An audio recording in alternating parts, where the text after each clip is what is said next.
Hey guys, I have a topic of conversation here. It's a Rolemaster slash game design idea, so I'm going to be putting this in different places, multiple places. Um, so if you haven't watched my introduction to our Rolemaster videos and you aren't familiar with them with Rolemaster yourself, Rolemaster doesn't have classes per se.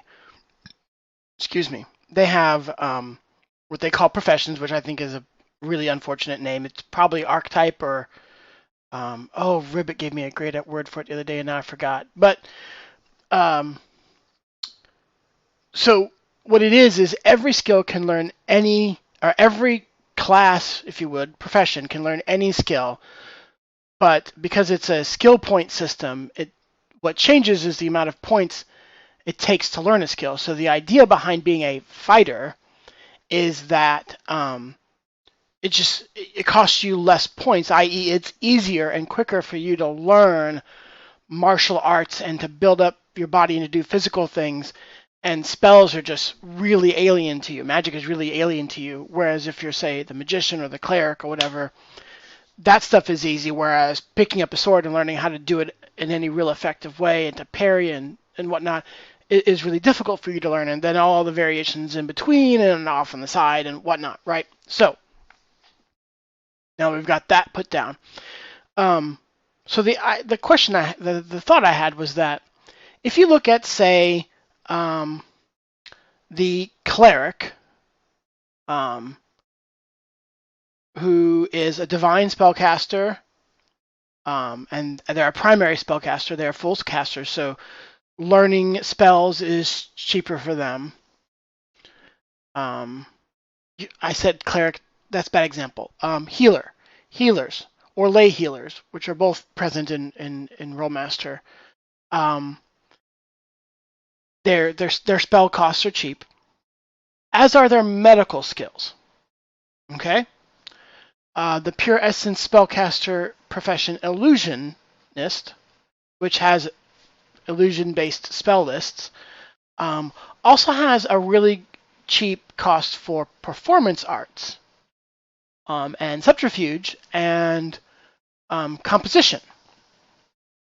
And the list goes on. The spellcaster that is well, that was more Rolemaster too, but the one that's kind of like a monk, but does it mostly through spells, still has cheaper martial arts development skills than the average person, definitely the average spellcaster, right? So here's my question. See, those things fit theme, but if you really want to get to the brass tacks of it being a simulation system and what they said a profession is, the idea that these are the things that are easier for you to learn, then add in the point that we're talking about magic. Okay, so the magic that's easier for you to learn are the spells about changing what you look like or what you sound like. Why is it that you also find that easier to do in a mundane way? Those aren't the same skill. Casting spells is completely different than doing makeup, doing voice acting, and changing your own gait.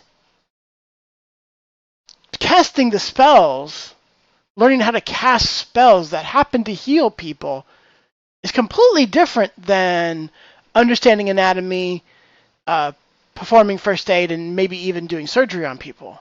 Those are completely different things. Um, so I feel like they kind of fell into a class-based trap, or like mentality and approach trap.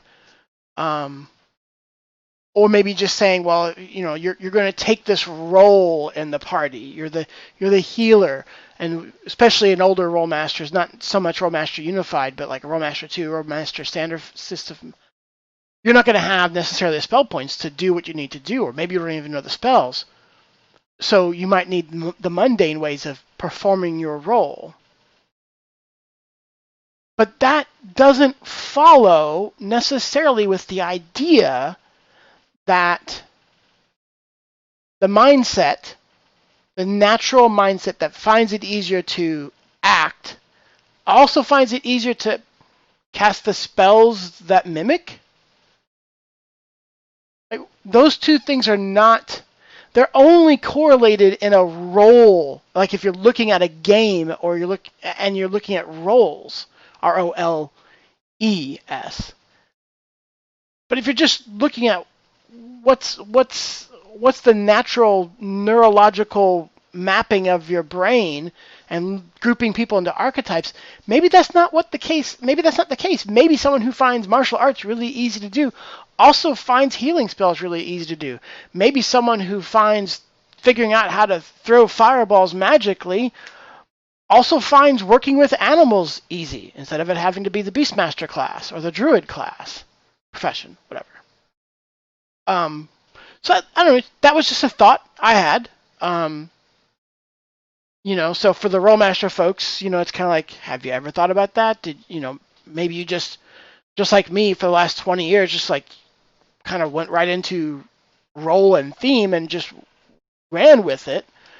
And for the non-Rolemaster folks, just the general game design, RPG Brigade type people, what are your thoughts about that? Like maybe it's just simply easier to just have a theme, have a role for people to fit into, and not worry about actually breaking it down to that point. Because if you did break it down to that point, well, where did you go? Do you just start saying, well, here's a class that finds these mundane skills easier and those mundane skills moderate and those hard, and then there's the question of whether or not you know spells. So either you do know spells or you don't know spells, and then it's up to you to pick, you and your GM to pick out what spells are easiest for you. I mean, I'm not opposed to that. I just don't know if I'm ready to tackle that kind of a house rule. But just, yeah, thoughts.